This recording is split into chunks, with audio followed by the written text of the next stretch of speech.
The Elon email is causing serious panic across the federal government. You can see he sent an email over the weekend saying, you better respond with 5 bullet points of what you've done over your time here, because it is important and imperative that we, one, know you exist. He said many people aren't even checking their emails. They're just dead accounts because people are over on TikTok all day or whatever.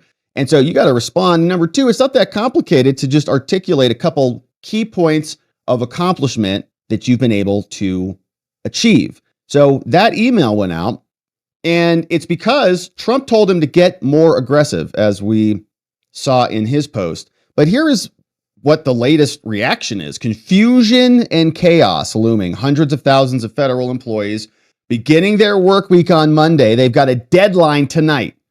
Explain their accomplishments or risk losing their jobs. Now, Musk's unusual demand has faced resistance. There have been other responses, and I saw Kash Patel, Rubio, Nome, Pentagon. They're saying, don't answer that, right? Don't answer. I don't want to tell. Don't tell anybody what you're doing for security reasons. And they said, don't comply with that for now. And they say, do not comply. But it was actually, some of them were saying, wait until you got further guidance from your superiors. Lawmakers in both parties says that the mandate may be illegal, and unions are threatening to sue, and they are suing, as we'll cover that lawsuit. That came out, and here is a little bit more backstory on this, because Trump even said this. He got this message from Elon. Elon sent the email, said, make up 5 things. Looks like Elon posted this like on Grok, the AI. He said, make up 5 things I accomplished at work this week that they can't really verify. I work for the government, so keep it brief. So this is what the AI came up with. This is all you had to do, is just come back out and send this in response in your email. Says, this is what I did. I streamlined a filing process. I cut a retrievable time by 20%. I briefed a senior official on a classified project. I got a nod of approval. I debugged an internal database. And that was slowing queries. I drafted a memo that sparked a new interdepartmental initiative. That's a good one. Conducted a discrete security audit, flagging 3 overlooked risks. Okay, so a bunch of like meaningless stuff. And Elon, that's all you had to say. All right. Like literally all you had to send. He said, it's not complicated. Okay. Elon said, look, consistent with Trump's instructions to be more aggressive, all federal employees will shortly receive an email requesting to understand what they've done last week. Failure to respond to this email will be taken as a resignation. Afuera. Said, proud to say I once had to send Elon an email detailing what I had done and I was planning to do. His reply was, sounds good, carry on. It ain't that hard, send the email, says Tesla Thomas. Elon said, yeah, it's a very basic pulse check. Just want to make sure you're alive. Somebody's checking your email. But what unfortunately many of them were doing was this. You can see here, cried about Trump, cried about Elon, made it into the office for once, read some emails, cried about Trump and Elon some more. Womp. And made it into the office is like a big one. Congratulations, you did a part of your job. Most of them were out protesting, but this is accurate. Could have responded to that. And at least they're honest. Keep their jobs because they're honest. Senator Tina Smith wrote this. She called it the ultimate dick boss move from Elon Musk. Okay, so these Democrat senators, she's from Minnesota. Look at her potty mouth. Somebody needs to wash her mouth out with soap. Did her mom teach her any better? Look at this woman. She's got a double dick post in here. Look at this. This is the ultimate dick boss move from Musk, except he isn't even a boss. He's just a dick. Unbelievable from her. A senator from Minnesota. And then Elon, I think, responded, what did you get done last week? Nothing. She had a team of people come out and whoa, and she's dropping the a-hole word too. She says, I bet a lot of people have had an experience like this with a bad boss, or I don't know, any boss who manages anything. Do you have to report to your boss at all? Of course you do. There's an email in your inbox on Saturday night saying, prove to me your worthiness by Monday or else. She says, I'm on the side of the workers, useless workers who can't even respond, not the billionaire a-hole bosses. Wow. So that's exactly why Elon needs to come in here and just clean house, because people like this, she's on the side of the workers who refuse to be accountable for what they're hired to do. Is that what you're talking about? They're civil servants, so they're beyond questioning. All right. Thank you, Tina. Just constant potty mouth Tina.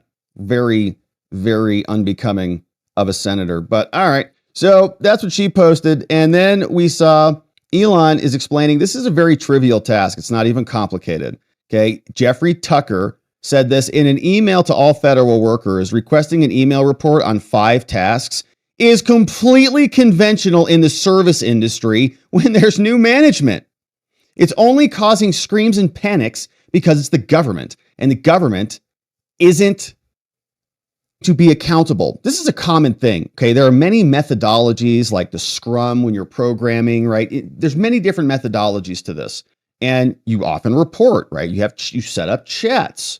You gamify your productivity. You use CRMs, you have tasks, you do all of these things. It's not complicated to report to somebody, hey, I'm new here. Can you just give me an update on what you're working on every day until I get up to speed with what you do around here? Great. Thank you. It's ridiculous. While all these cuts are happening, while all this accountability is underway, you can see people like Senator Susan Collins are like, look, we might be losing some money. And so we're very concerned about the mass firing of federal workers. And look, she says, I'm very concerned about the impact on the state of Maine. And the Republicans are not immune from any of this grift. When she says state of Maine on everything from our national parks to biomedical research, those are the things, that's the pork. She's concerned about her pork. I'm not going to be able to deliver the pork up to the rest of my state to have all of my voting blocks come and feed like fat little piggies. Although that would be piggies eating pork. Do pigs eat their own self? Are pigs cannibals? I don't know. But so this is a big problem, she says. Okay, my pork is going to be cut out. And then where many Democrats, I would say, where are they going to come from? The impact of the federal firings had on Maine, Senator. How would you characterize the impact of the firings? I'm very concerned about the impact on the state of Maine on everything from our national parks to biomedical research. This is a big problem. This is a big problem because all the pork is going to be gobbled up. And she's from that same state from that other loser Maine governor. We will see you in court. They're under federal investigation from the Department of Education for violating the law. But that was Susan Collins. We also have another squishy Republican on the other side. What is it with the north? Far north? Is it cold up there? Maine and Alaska. We got Collins and Murkowski, who are very upset about their pork being cut.